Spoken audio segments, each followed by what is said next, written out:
Okinde mag jalup jatend piny kod Senetas nono keth mochwal e Senate kiseo godo jalup jatend piny e bura miyalo mathiche godo oko. Senetas noyudo thuolo mar diro penjo ne okinde mag od bura mamalo kod mago mag jalup jatend piny. Mae kaka ne weche chalo. In its report dated 25th April 2023, Global Fund noted that KEMSA had failed to apply the evaluation criteria consistently to all bidders and that none of the bidders met the minimum requirements. So what is indicated that none of the bidders met the minimum requirement? Yes. Let's go to page 221, 222. Now, 222 at paragraph 106. 222. And again, read it loudly. Notwithstanding KEMSA's reservations, in a letter dated 4th May 2023, the Acting Director of Procurement recommended termination of the process. The CEO approved, and on 5th May 2023, the termination was communicated. What was terminated? The process. The process of bidding, correct? Yes. Why was it terminated? Now, paragraph 100, Mr. Witness, no, paragraph Counsel, 100. Counsel, look. You know, I am cross-examining you. I will only deal with my evidence. I will not deal with the evidence of other institutions. The Senate is an independent institution. The ESCC that we know conducted its own investigation. Please ask me questions related to the investigation. Now, after making your statement, please read the reason why the termination was actuated at paragraph 100. If you want me just to read for the sake of it, but I'm not owning this evidence. I'm only owning the evidence by ESCC. I didn't ask you to own it. Yeah. Witness, the counsel is asking you to read a certain paragraph. Okay. Just read it. Guided. Yes? Which paragraph?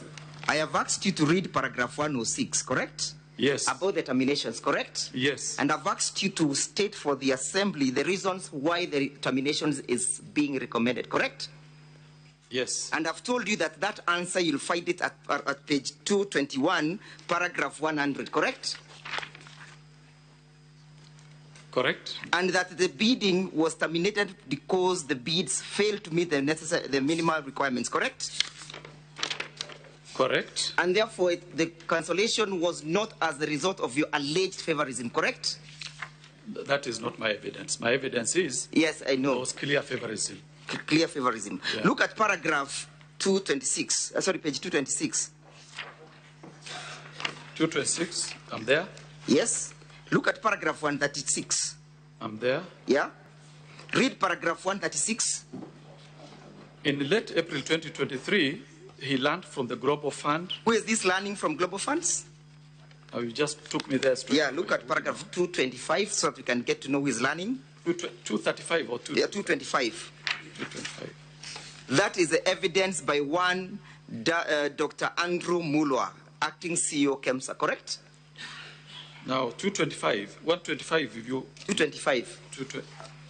Up here. Which paragraph? Up here.